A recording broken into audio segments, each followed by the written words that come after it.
Pour comprendre ce qu'est les contrôleurs alternatifs, il faut savoir ce que c'est. Et donc à la fois, c'est une pratique, mais aussi un mouvement qui est dans le domaine du jeu vidéo, mais un peu plus niche. Et ça s'intéresse du coup au détournement de la manette comme objet emblématique de ce médium. On peut qualifier les contrôleurs alternatifs dans 5 formes. Bien sûr, ces 5 formes, elles se combinent, elles ne sont pas séparées. La première de forme, c'est les contrôleurs artisanaux. Donc dans cette catégorie, on a justement les contrôleurs qu'on va fabriquer nous-mêmes, de A à Z, avec des matériaux, des choses. Donc ici, j'ai pris l'exemple de Job. Donc c'est un jeu où on a une souris qui est faite en carton de manière immense et on doit fermer des fenêtres pop-up qui arrivent. Il faut aller le plus vite possible. Je vais vous montrer une petite vidéo. qui, euh,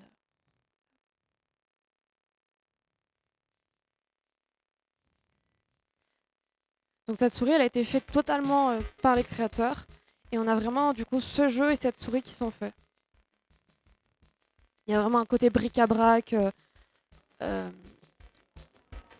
fait avec les moyens du bord.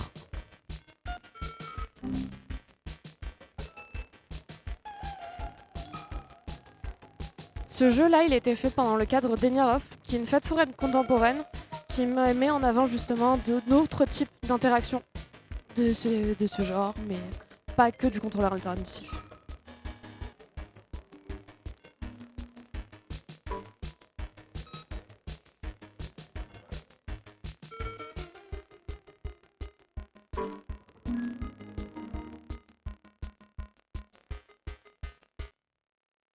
On va passer à la deuxième forme. Elle, elle est plus classique. Elle, c'est de reprendre des contrôleurs, enfin de reprendre des contrôleurs. Ça peut être une manette, le clavier, la souris, mais de jouer autrement. Ici, c'est un jeu qui s'appelle Please Hold. On joue quelqu'un qui travaille dans une entreprise de télécommunications, mais pour répondre au téléphone, il utilise sa manette qu'il met sur le côté gauche et il doit répondre avec les boutons. Et donc du coup, on vient jouer avec la manette de manière différente. Au lieu de la jouer classiquement avec les deux mains, on va jouer qu'avec une seule. J'ai à nouveau une vidéo de, cette, de ce jeu qui est assez innovant et assez drôle, la présentation. Hello. Welcome to your first day on the job at Reps Incorporated, the industry's #1 source for customer service needs. This video will serve as an orientation to what you'll do here during your shift as a Gold Star customer service representative. To begin, we'll familiarize you with your telecommunications device. Allow the telecommunications device to rest on your desk and await your first caller. When you are ready to receive the call, hold up the device to the left side of your face with the transmitter pointed downwards. To answer the call, engage the receiver and allow the customer to explain their issue to you. When it is appropriate to do so, answer the customer with one of our predetermined responses using the transmitter end of your device. These responses are scientifically proven to provide the best in customer support. And then, right. Right. Try to follow the prompts to the best of your ability, as your accuracy will have a direct effect on the customer satisfaction. And then, Yeah. right. How is that supposed to help? If you stray too far from the prompts or take too long in responding, the customer may leave the call unhappy, and you won't get paid. Donc le jeu est totalement jouable sur Itch.io, donc n'hésitez pas, il s'appelle Please Hold. C'est assez drôle. La prochaine forme, c'est le détournement de la bande d'arcade. Ici, la bande d'arcade, on la connaît avec des boutons, avec des joysticks. Et ici, c'est justement de reprendre cette forme, mais en s'éloignant de ce qu'on connaît et en essayant de trouver d'autres mécaniques. Donc ici, on a Flip Paper de Jérémy Corsial. Donc ici, on va dessiner avec des Posca pour faire euh,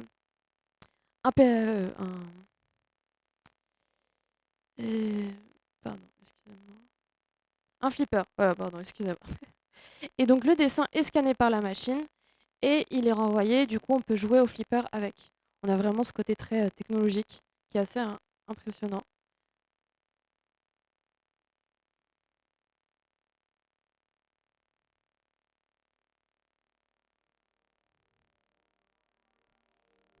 Ce flip paper a beaucoup été exposé. C'est quelque chose qui marche assez bien. Et c'est une collaboration avec Posca. Ça.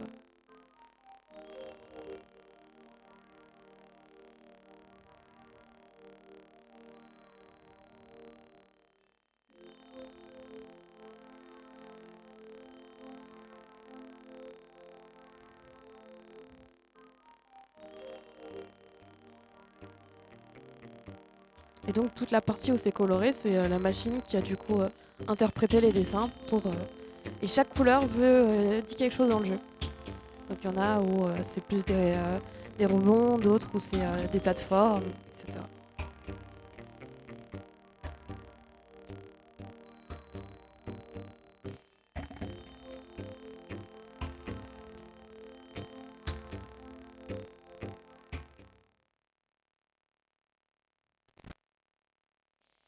La dernière, non, l'avant-dernière forme, c'est l'installation ludique. Ici, on est plus proche de l'art contemporain. Donc, pour illustrer mon propos, c'est Lime Wobbler. C'est un jeu avec l'aide unidimensionnelle où en fait on joue avec un ressort. On va faire avancer une lumière sur un parcours sans vraiment trop comprendre pourquoi. Et en fait, au fur et à mesure de nos parties, on va essayer d'aller jusqu'au bout du parcours. Donc, c'est assez hypnotique et assez exceptionnel d'avoir des jeux de cette manière. Puisque c'est qu'une seule LED. Et du coup. Et il en a détourné en pleine version. C'est quelque chose qui marche plutôt bien, qui est pas mal exposé.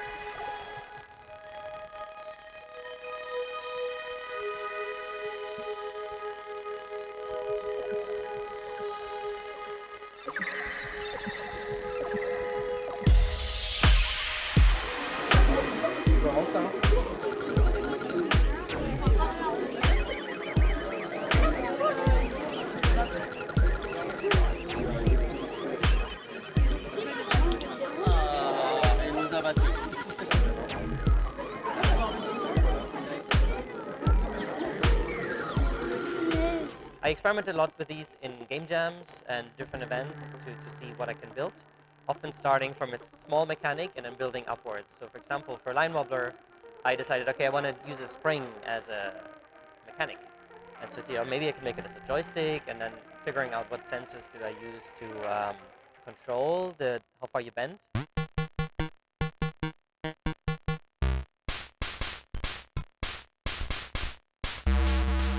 And at the game jam, then I used that so I built it, and there was an LED strip just there at the game jam. So I said, okay, maybe we can make a game on this LED strip with the spring joystick. And the game basically presented itself once we've put the two elements together. So it's a very emerging game design. So we just had like a little debug output, like saying where on the strip or how far do you bend it, and that's how I put the LED.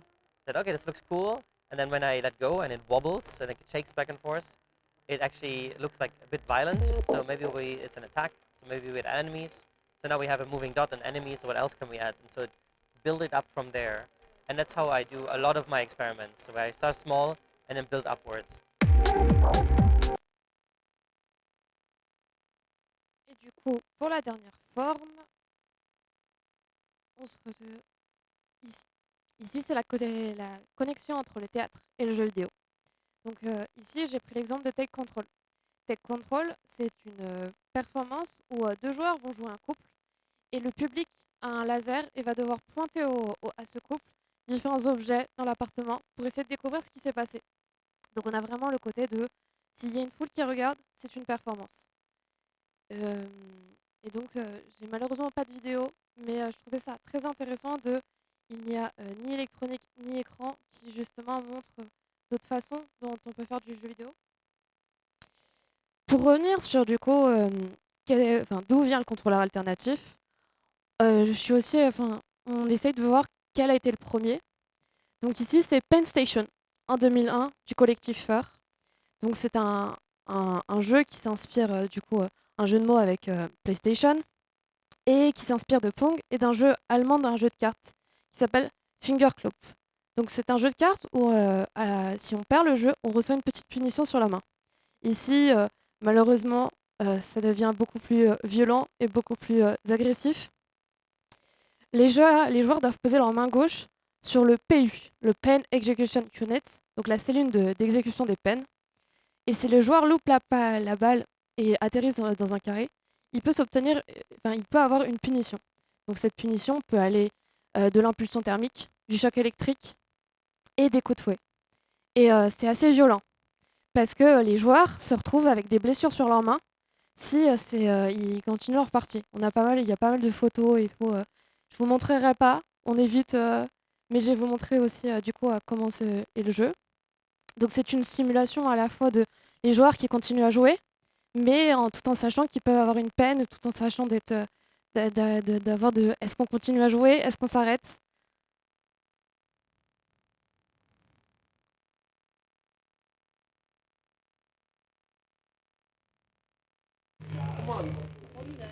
Donc ici c'est une vidéo d'un couple qui nous montre leur partie. Et il y a plusieurs versions justement de ce jeu. Donc ça ressemble à un Pong, mais je vais avancer un peu. C'est que là, la première case qui apparaît, et plus ça avance, plus il va y en avoir. Je vais avancer encore un peu.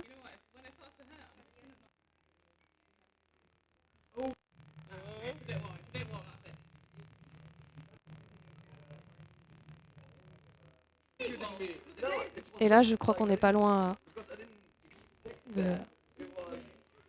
Là, ça devient de plus en plus difficile.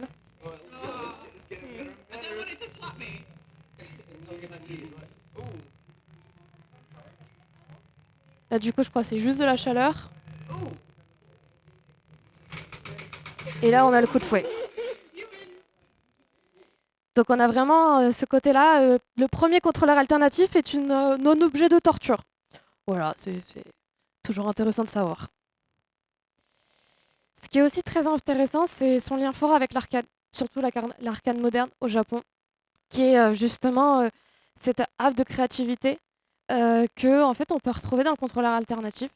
Donc pour ceci, je vous ai montré deux exemples qui sont assez différents et qui en même temps montrent cette créativité. Donc on a Teiko no Teiju, qui du coup est un jeu de rythme très classique dans l'arcade. Donc ici, on va jouer sur mince, j'ai plus le nom. Des taiko, oui, tambours japonais. Je cherchais le mot tambour. Et donc, on a ce jeu de rythme à taper avec des bâtons, à jouer dessus. Et c'est assez révolutionnaire. Enfin, d'habitude, les jeux de rythme, on a sur des claviers, sur des boutons. Et là, on se retrouve à avoir un objet quand même plutôt physique, qui est assez drôle à voir. There you go. Clock right there. Go. Go. Yeah. Oh, you guys are making music now, baby. Nice. It's gonna get fast. I know how this one goes. Doc, are you on top? No, I'm on bottom. Okay, we got EL on the bottom. Excuse me, Doc, you're on the bottom? Yeah. And EL's on top. So sorry.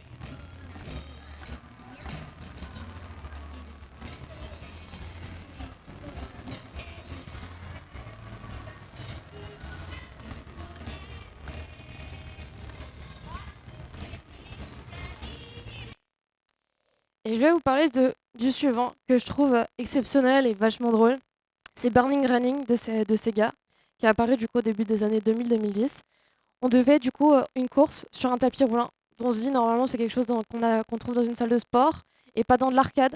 Donc c'est assez drôle. Et du coup il y avait 3 mini-jeux, le 100 mètres, le 110 mètres haies et le saut en longueur. Donc ça veut dire qu'en plus on devait sauter et on devait sauter, mais plusieurs fois. Et donc, du coup, cette idée de détournement de la machine sportive en installation ludique, qui est assez intéressant et qui se retrouve aussi dans le contrôleur alternatif. Donc, j'ai pu vous trouver une vidéo.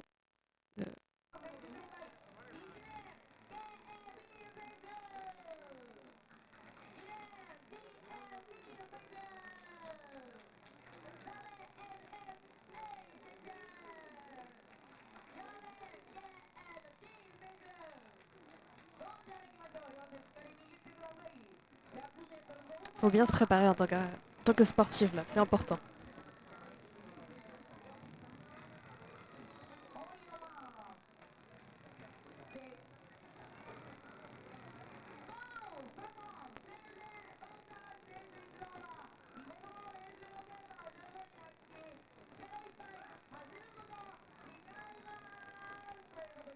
Mais en fait, au final, ça va très vite. C'est ça qui est assez drôle.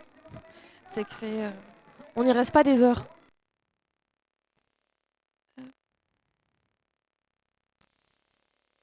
Ce qui est une des choses que je veux vous parler, c'est cette évolution des machines et surtout des contrôleurs, qui est très certainement l'un de ce qui a poussé au contrôleur alternatif. On se rend compte qu'au fur et à mesure des années, on a une standardisation des manettes, qu'au niveau de l'ergonomie, une uniformisation.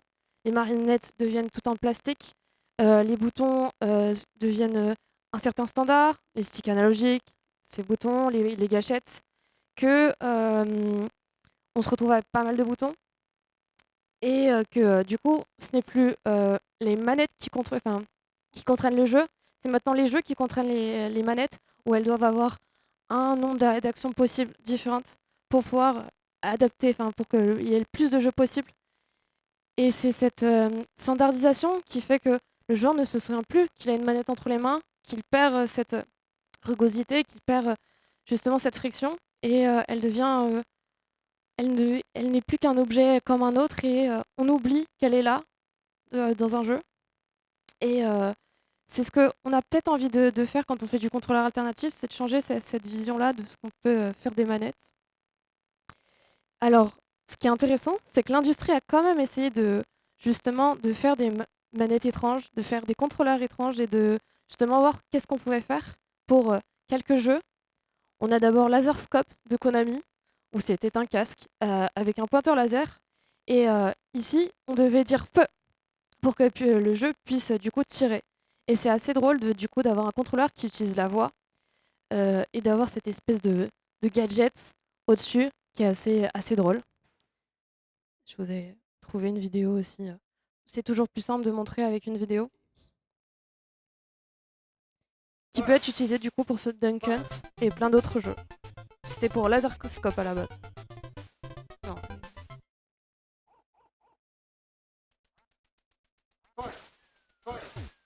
Mais il y a un côté un peu ridicule qui est assez drôle.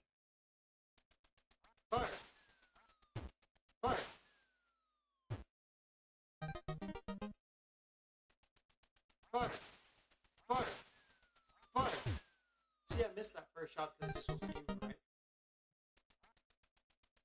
Fire! Fire! Il faut savoir que normalement ce contrôleur marche pas très bien, donc c'était plutôt compliqué de l'utiliser à l'époque. C'est pour ça qu'il n'a pas très bien fonctionné. On a aussi du coup Fishing Rod, qui est du coup une canne à pêche, parce que les jeux de pêche ça plaît bien, donc pourquoi pas faire une canne à pêche. Ce qui manque c'est le moulinet et l'hameçon, mais pourquoi ça, enfin, on va l'émuler, c'est plus simple. Mais ce qui est intéressant dans celui-là, c'est qu'à la fois on a un accéléromètre.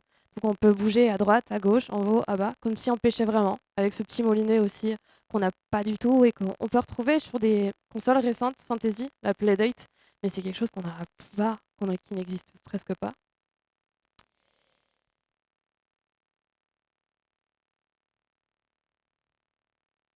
Not only did Sega decide to make their own fishing rod for the Dreamcast, but they also made one of the first ever mass-produced first-party motion controllers for consoles since, I guess, the Power Glove?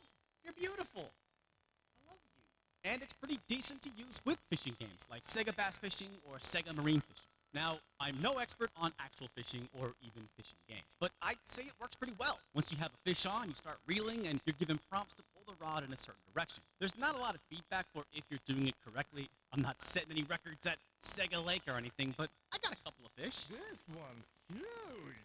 Yes, there is a fishing rod, and yes, there's actually a ton of fishing games for the Dreamcast, but that's not what I want to talk about. Technically, this is a normal working controller with an analog stick and the 4 face buttons. So you can one-hand it with any Dreamcast game that doesn't require the D-pad and or the shoulder buttons. And I know that sounds like the type of challenge I'd be up for, but no, it gets even dumber Donc on peut than that. vraiment bouger, Because hein. these fishing C'est ça motion qui est controls, which are assez revolutionary in their impressionnant own right, pour work for l'époque. more than just the fishing games. The first one is one of my personal favorite. Maintenant, je vais vous parler de succès. Là oui, parce que ce qui est intéressant, c'est qu'on a une manette complètement différente de ce qu'on a pu avoir. C'est une télécommande qu'on peut bouger. Et là, ce qui est intéressant, c'est que ici, on va pas jouer assis, on va jouer debout en faisant des mouvements, alors que c'était pas du tout ce qui se faisait à l'époque. Nous, les joueurs étaient assis dans un canapé, et c'est assez révolutionnaire.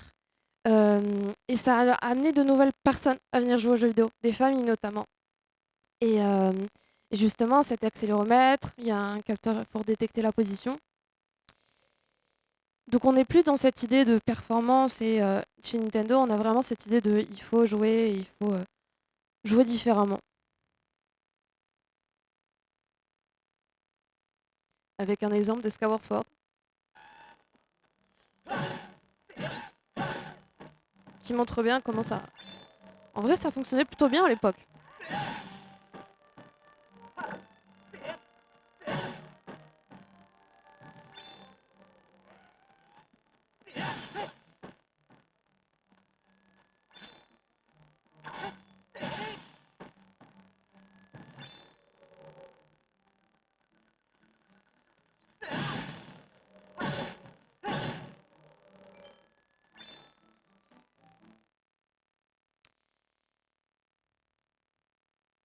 La prochaine, du coup, qu'on va parler, c'est la Kinect. Échec commercial, mais au bijou technologique qui est toujours très intéressant aujourd'hui, puisque en fait, il possède une caméra RVB, projection infrarouge, des détecteurs qui cartographient la profondeur, la reconnaissance des gestuels en temps réel, une détection du squelette, donc énormément de choses qui est encore utilisée actuellement. Il y a très peu de jeux qui ont été faits avec Kinect. Mais c'est toujours quelque chose qui est toujours utilisé. J'avais vu une expo il y a quelques années, ils l'avaient utilisé pour justement quand les gens bougeaient, le personnage bougeait, et plus de l'art contemporain. C'est plus maintenant quelque chose qui a été détourné pour être utilisé autrement. Mais c'est toujours quelque chose qui est assez intéressant de détourner, de voir, parce que c'est quelque chose qui peut être utilisé pour plein de choses. Je sais que ça a été utilisé, ça peut être utilisé pour la médecine, que on peut faire de l'impression 3D avec, ou même contrôler des lumières. Est-ce que vous voulez voir comment contrôler les lumières avec une Kinect?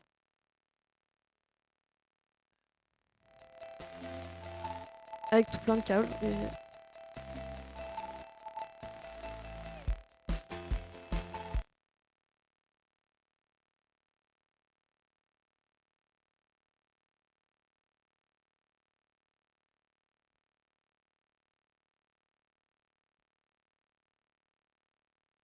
Ça a l'air de rien, mais en vrai, c'est assez magique. Franchement, c'est envie de refaire vraiment dans la vraie vie. Parce qu'en vrai, c'est juste des guirlandes et on passe la main dessus.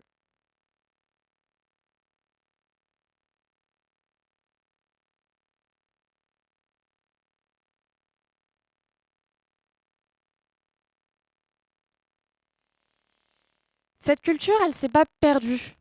Nintendo, toujours, ont décidé qu'ils vont faire un musée en 2024 et qu'ils vont proposer des attractions qui reprennent leurs vieilles manettes, leurs vieux accessoires pour faire différentes attractions.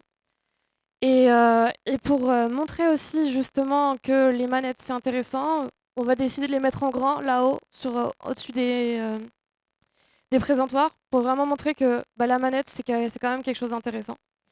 Et c'est assez intéressant justement de voir ces attractions.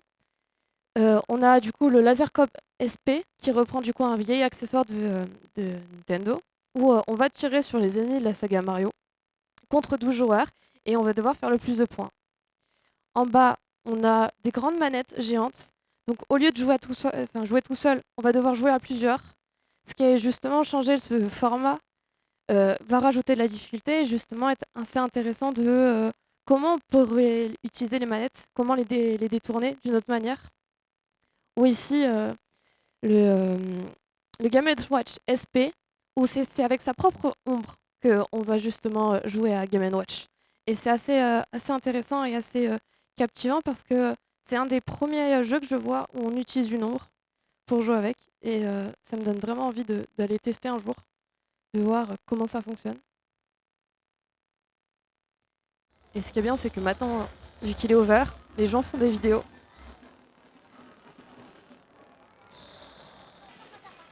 Donc là, c'est Laser and Scope, SP.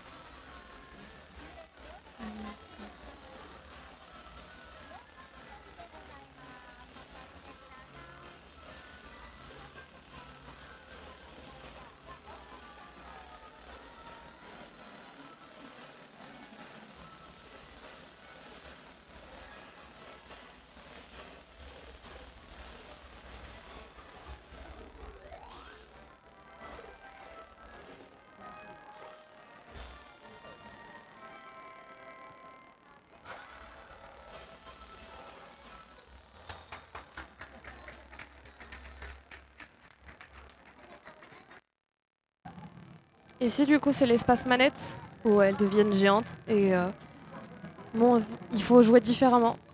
On n'est plus assis, on doit jouer à plusieurs.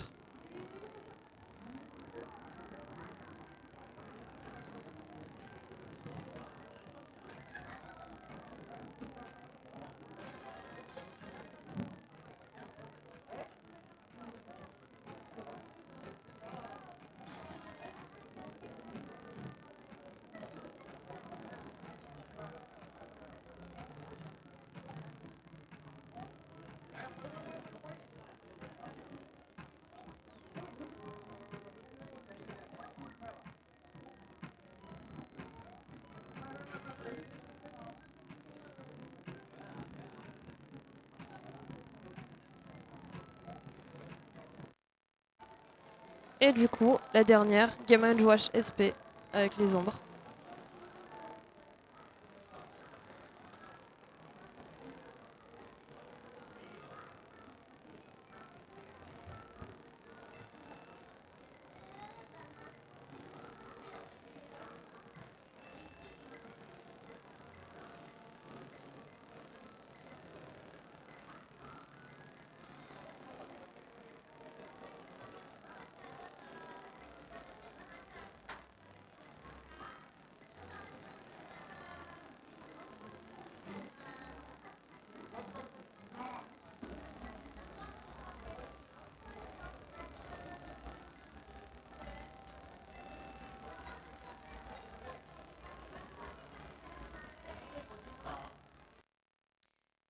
Bon, je vous ai beaucoup parlé de l'industrie, mais parce qu'en fait, c'est très intéressant de savoir ce qui a été fait avant, pour savoir ce qu'on va faire plus tard.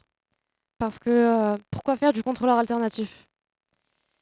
Justement, il y a plusieurs choses qui peuvent être intéressantes. C'est réfléchir à un jeu, mais pour son interaction physique. Là où il peut justement pousser à la créativité.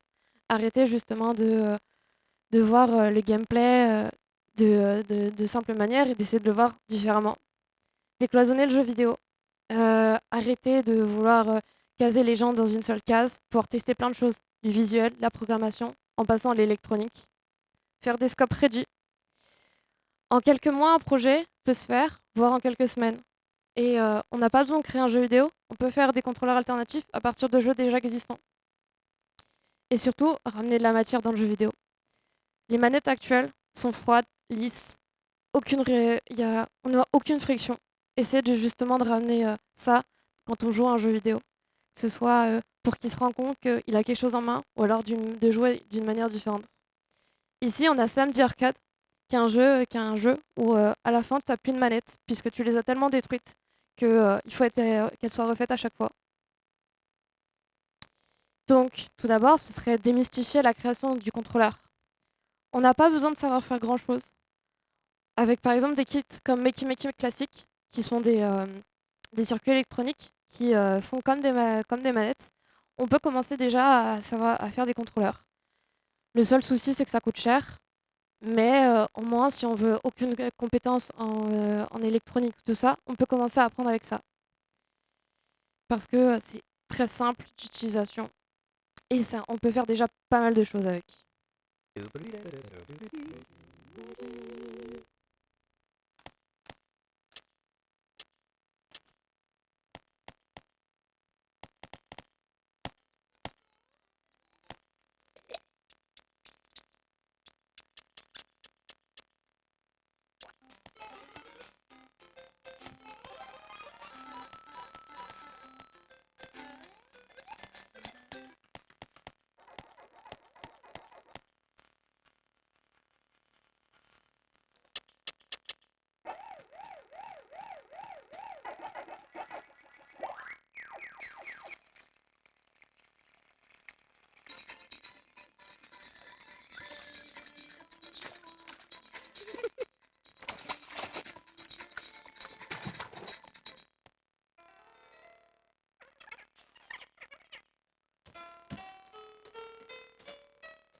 La classique, les bananes. Ça, c'est le truc réutilisé très souvent pour Makey Makey.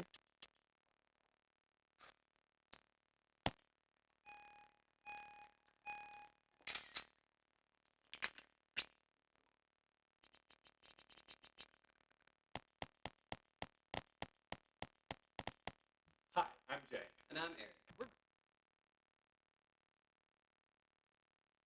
L'autre chose, beaucoup plus simple, abordable, mais qui demande un peu plus de compétences, c'est de détourner un clavier.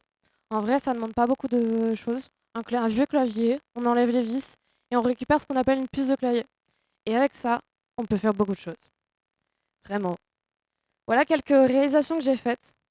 J'ai fait un jeu avec un interrupteur où on peut jouer qu'avec on-off. J'ai fait 2 de mes installations de mon projet de diplôme, qui s'appelle Violence ménagère, où il y en a un où il faut nettoyer les toilettes, et l'autre, il faut passer l'aspirateur. Et en vrai, j'ai essayé de pousser avec l'aspirateur. C'est comme un gros clavier, mais en fait, on le voit pas. C'est ça qui est pratique. Mais en fait, si c'est chaque tâche, enfin là où il y a chaque tâche, ce serait comme s'il y avait une touche. Donc en vrai, on peut facilement faire des beaux projets avec juste une puce de clavier. Ce qui est intéressant à savoir, c'est que le contrôleur alternatif, comme j'ai pu présenter un exemple avant, c'est que c'est fragile.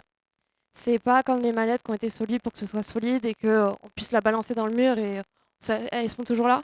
Malheureusement, au bout de certaines expos, on se retrouve avec une brosse qui était au début bien droite, bien comme il fallait, à une brosse qui est devenue complètement défigurée et dont certains bouts sont partis. Mais ça fait partie du jeu. Justement, c'est intéressant de savoir comment faire évoluer son projet au fur et à mesure des temps de démonstration et des temps parce que c'est des contrôleurs alternatifs. C'est des objets qui vont être montrés dans des expositions, dans des lieux avec du public qui ne sont pas forcément habitués du jeu vidéo. Donc ils vont y aller comme des bourrins, ils vont tout détruire, mais c'est pas grave. On refait une nouvelle manette, on verra dans quelques temps. Elle est exposée à la Fondation du Doute, on verra dans quelques temps comment elle sera. On m'a dit déjà qu'on avait remis du scotch de cuivre, donc bon bah je verrai à la fin. Mais c'est assez drôle, peut-être que j'aurai une nouvelle version à faire ou pas.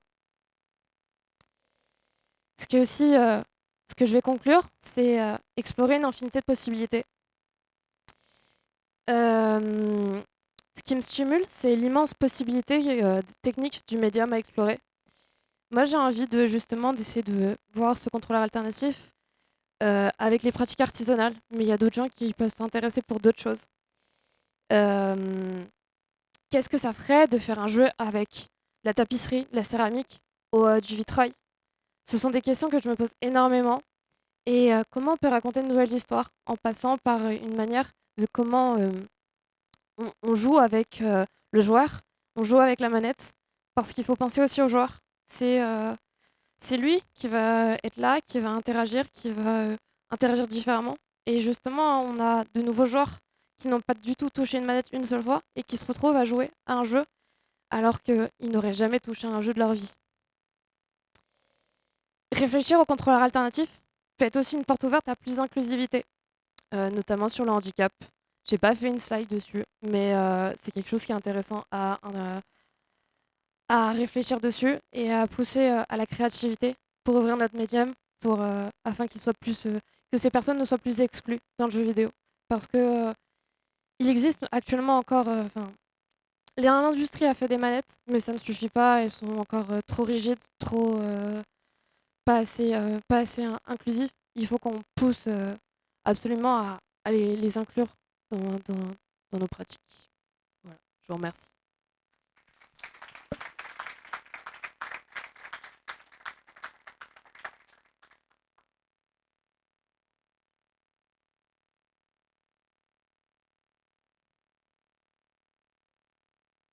Peut-être maintenant qu'il va marcher, tout à fait qu'il marche. Et ça, c'est que des projets étudiants qui ont été faits à l'ENSMIN et à l'AID à Genève. Tout à fait. Écoutez, est-ce que vous avez quelques questions pour Marine? Déjà, merci beaucoup Marine pour cette présentation super intéressante. On a fait un petit bond dans le passé, moi qui m'a fait bien plaisir aussi. J'ai quelques questions moi-même, mais est-ce qu'on en a dans le public avant? Ouais. Tout, hésitant tout au bout là-bas. Est-ce que je peux te demander de te rapprocher s'il te plaît? Oh, plus qu'une question, c'était juste un truc de quand tu as parlé de la performance bah, ça m'a fait penser à un truc, je sais pas si quelqu'un dans la pièce en a entendu parler, mais il y a un streamer qui a fait un truc qui a fait une espèce de point and click dans son live où en fait le live et c'est ses viewers qui qui font du point and click et du point and click sur son écran et où en fait du coup c'est un jeu de cuisine où c'est lui qui cuisine et où c'est les viewers qui le dirigent et voilà ça m'a fait penser à ça. Euh, Ouais, tout ce côté performance, ça a beaucoup explosé sur Twitch. Il y a pas mal de streamers qui se sont mis à jouer des jeux avec des contrôleurs différents et tout. Et j'ai pas mis dans ma présentation, je voulais le mettre à la base, mais sinon ça aurait duré des heures parce que bon, au bout d'un moment, il faut s'arrêter. Et le sujet est tellement vaste. Mais oui, oui, tous ces côtés performatifs, ils marchent très bien sur Twitch et c'est le lieu parfait. Ils sont beaucoup à s'y être mis dedans. Merci. Est-ce qu'on a une autre question? Sinon, moi, je vais poser la mienne. Je me permets, j'en profite. Tu nous as beaucoup parlé, évidemment, des contrôleurs alternatifs du passé. On voit que les Japonais sont quand même vachement pionniers aussi dans la création, via l'arcade principalement, mais pas que, même à la maison, Super NES, Wii, après, évidemment. C'est vrai que personnellement, ça me sorti de la tête, mais la Wii était quand même assez contrôleur alternatif en son genre. Comment est-ce que tu t'expliques ou pas, justement, cette grosse, cette innovation, si on peut parler d'innovation japonaise, cette avance japonaise, en tout cas que les Japonais ont eu à l'époque et jusqu'à la Wii, dans les contrôleurs alternatifs par rapport à l'Occident? J'ai la réponse pour Nintendo, mais pour le reste, je sais pas trop. Nintendo, ça a toujours, c'est pas son intérêt, c'est pas la performance, ça a toujours été la manière de jouer et le gameplay. Là où toutes les autres PlayStation et Xbox, c'était la performance. Eux, la performance, c'est pas ce qui les intéresse. Parce que même quand on revoit la Switch, c'est pas la performance qui prime. C'est une bonne question. En vrai, on a ce côté-là au plus en Europe parce que Fur, c'est un collectif européen. Là où du coup, on a, je dirais plus que le Japon, c'est plus industriel, une créativité industrielle, et en Europe, on va avoir justement plein de créateurs indépendants qui vont développer ça. On a des événements qui vont rassembler ça. Maze, il y a aussi l'Amérique, très portée sur le côté plus contemporaine, exposition contemporaine. Il y a la JDC qui a son propre exposition contrôleur alternatif, où ils remettent un prix chaque année. Mais je pourrais pas expliquer de pourquoi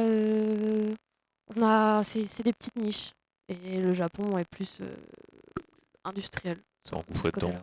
Peut-être aussi avec l'essor de l'arcade, qui était Ouais. là-bas exceptionnel. Ouais. Les Là deux- où ouais. ça s'est arrêté totalement. Et justement, ça m'emmène, pardon, j'en profite, je monopolise le micro, vers une deuxième question. Tu nous as parlé un petit peu de contrôleurs alternatifs aujourd'hui et à quel point la manette aussi avait un petit peu figé ce type d'innovation-là, en tout cas en termes de gameplay. C'est vrai que c'est assez criant, c'était assez criant pour ceux qui sont allés à Tokyo, à Akihabara, on a encore des game centers, hein, donc vraiment des arcades. Il y en a un qui a, tout à fait, il y en a un qui a un étage entier dédié uniquement aux machines d'avant les années 2000. Et c'est d'une créativité folle, que même dans les arcades Burnout Running un peu différent, mais Taiko no Tatsujin est encore partout au Japon, dans toutes les salles d'arcade. Mais par contre, on a des créativités de fou, des chevaux sur lesquels on fait vraiment des courses de chevaux, des skis pour faire des descentes à ski. Moi, j'ai entendu d'une locomotive qu'on pouvait. Ouais, il y a du kayak, qui était vraiment du rafting, donc qui était vraiment dans un truc qui bouge dans tous les sens. Est-ce que le contrôleur alternatif c'était mieux avant? Et si oui, pourquoi? Non, non, pas forcément, parce que justement, là, il se développe énormément. Je suis sortie d'école l'année dernière et en fait, je connaissais ce milieu-là, mais institutionnellement, il commence à de plus en plus les gens commencent à s'y intéresser.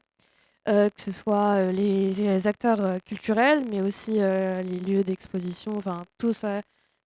Encore, l'industrie, c'est pas son intérêt, c'est pas encore là. Mais, pas forcément, justement, il faut voir l'histoire comme un endroit pour continuer à avancer. Et il se passe encore des trucs fous quand on va voir les salons, quand on voit les vidéos de la JDC ou de Maze, où il y a des jeux qui sont. Il y en a un, il faut bouger un canapé. Est-ce qu'on fera ça encore Est-ce qu'il ferait ça il y a 10 ans? Je sais pas. Donc non, on continue à faire des jeux et c'est toujours justement plus on va faire des contrôleurs alternatifs encore contemporains, plus ça va être évoluer, plus ça va s'améliorer. Mais c'est vraiment un mouvement qui commence à de plus en plus arriver, enfin qu'on entend parler. Merci. Je vais passer le micro, je te jure. Non, moi c'est juste pour merci pour ta présentation déjà, c'était super cool. Enfin, moi j'avais beaucoup aimé. C'était juste pour rajouter, parce que j'étais à Amaze, je sais pas si toi tu y étais, mais il y a peut-être une autre catégorie à rajouter, c'est le lien avec le jeu de société, le jeu de rôle. Parce que à Amaze, il y avait un super jeu, j'ai pas eu l'occasion de le tester parce qu'il y avait toujours plein de monde. Mais en fait, c'était carrément une espèce de Jumanji où enfin, le joueur ou la joueuse était en face d'une télé et jouait avec d'autres joueurs, joueuses qui, eux, avaient été enregistrés dans un film. Et le contrôleur, en fait, c'était un plateau qui tournait, qui avait été créé voilà, comme un jeu de société. Et les personnages tournaient, et au centre, il y avait des trucs qui s'affichaient. Et tu faisais tes choix avec des cartes. Mais c'était absolument fou parce qu'en fait, il n'y a pas forcément d'interaction réelle, entre guillemets, entre les choix, parce que tu choisis vraiment des cartes, et la vidéo. Mais c'est vraiment plus lié au jeu psychologique dans les jeux de société. Où, voilà, du coup, tu as quand même un jeu. Enfin, c'est très étrange. Mais comme j'ai pas pu le tester, je peux pas trop en dire plus. Mais ça aussi, c'est peut-être une petite catégorie à rajouter dans le contrôleur alternatif. C'est aussi peut-être le lien avec voilà, les jeux de société, les jeux de rôle et le cinéma aussi, l'interaction avec ça, quoi. Après, ces catégories viennent pas de moi. Donc, c'est une doctorante qui s'appelle Tatiana Vieira dos Santos et Pierre Corbinet, qui est plus connu pour Wednesday. C'est les deux qui ont un peu commencé à échappoter tout ça et à essayer de découvrir cette recherche-là. Parce qu'en fait, il y a très peu de chercheurs sur ce domaine-là. Il y en a une en France, il y en a peut-être plus à l'étranger, je connais pas, mais c'est quelque chose qui est assez intéressant en vrai, même à la recherche de voir ce qui s'est d'où ça vient, comment ça va évoluer, et c'est assez intéressant. Mais oui, c'est sûr que peut y avoir, comme j'ai dit, genre enfin, les 5 formes, on les a qualifiées comme ça, mais en fait elles se combinent, elles sont pas fermées. Donc c'est sûr que jeu de société, on pourrait rajouter plein de choses. Mais oui.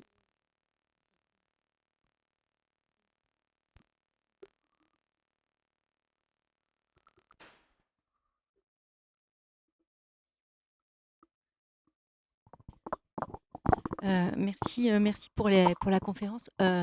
C'est vrai qu'on a parlé de Maze et il me semble que pour rencontrer de temps en temps des gens enfin, qui ont présenté leur travail là-bas, que peut-être la différence entre le Japon et l'Europe, c'est qu'en Europe, les gens qui produisent des contrôleurs alternatifs aujourd'hui sur la scène du jeu, du contrôleur alternatif et des collectifs comme Cookie Collective, etc., c'est qu'ils sont presque plus dans le champ de l'art contemporain.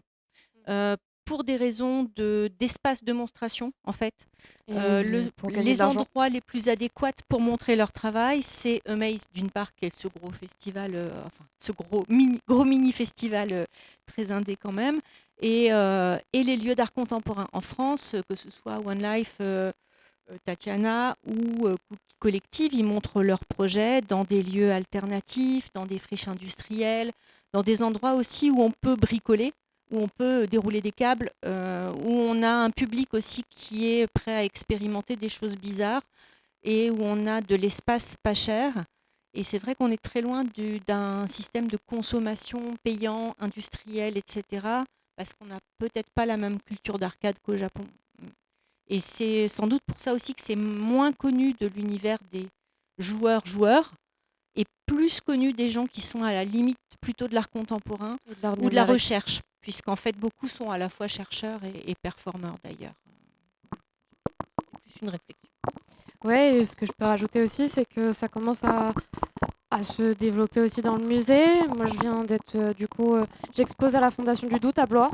Donc, ça aussi, on amène du contrôleur alternatif dans du musée. Bon, la Fondation du Doute, c'est un musée particulier puisque le mouvement Fluxus, c'est un peu, il y a un côté art-amusement où en fait, on fait de l'art, mais en fait, on s'amuse aussi. Mais il y a vraiment un intérêt qui commence à devenir de plus en plus fort du milieu de l'art. Et c'est là aussi où on y vit plus que, ou puisqu'on n'est pas une industrie. Est-ce qu'il y a d'autres questions? Non, bah, moi je vais en poser une petite du coup. Bon, déjà merci Marine pour le sujet parce que c'est vachement intéressant et surtout le contrôleur alternatif pour moi n'est limité que par l'imagination au final. Donc ça peut vraiment être extrêmement vaste. Dans les années 90, il y avait quand même beaucoup de choses qui sortaient, je trouve, qui n'ont pas prise. Est-ce que pour toi c'est que juste la technologie n'était pas prête, que les joueurs n'étaient pas prêts? Et est-ce que tu penses qu'aujourd'hui, on le voit même avec la Switch, beaucoup de gens jouent avec les manettes classiques, on va dire, Switch, les manettes standards, ils jouent même plus avec les Joy-Con détachés. Et est-ce que tu penses que juste les joueurs sont pas prêts et qu'ils seront toujours à la manette ou qu'un jour, ça va un peu quand même se démocratiser tout ça? Je sais pas si c'est tant les joueurs qu'il faut cibler. Parce qu'ils ont cette habitude de rester sur une manette et on leur fera pas le nouveau GTA 6 en contrôleur alternatif. C'est peut-être toucher d'autres cibles, là où justement des gens qui n'ont jamais joué. Mais beaucoup ont été des échecs commerciaux. Il y en a qui fonctionnaient pas, il y en a qui fonctionnaient bien. C'est un peu compliqué de savoir. Il faudrait vraiment faire une grosse recherche de pourquoi ça n'a pas fonctionné. Tandis qu'il y en a d'autres qui ont fonctionné.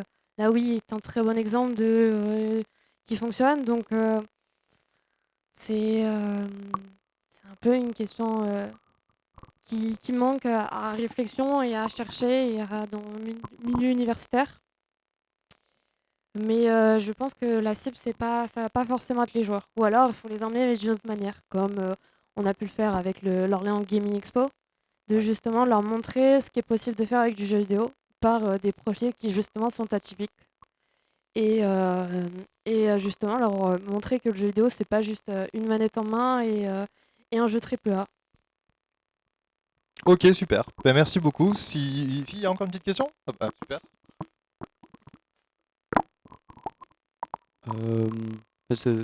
C'est-à-dire que tant que, comme on parlait de Nintendo tout à l'heure et de la Wii notamment et de tout l'aspect innovatif, enfin tout l'aspect d'innovation, innovant, ça, que Nintendo a et a toujours eu cette posture de toujours la Wii n'est pas le premier exemple, mais qu'est-ce qu'on pense de la Switch 2, du fait qu'ils aient décidé de recycler en fait une espèce de concept qu'ils ont déjà sorti auparavant et que du coup ils sortent de cette posture d'innovation et de toujours renouveler le gameplay, renouveler la manette.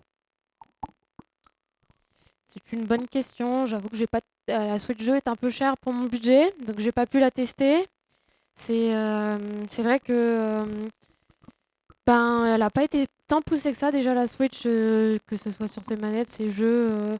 Je me souviens pas avoir tant joué que ça avec les contrôleurs de Nunchuk. Un peu Mario Odyssey, mais ça restait mignon. J'ai l'impression qu'ils ont essayé avec la Switch 2 de le pousser un peu plus.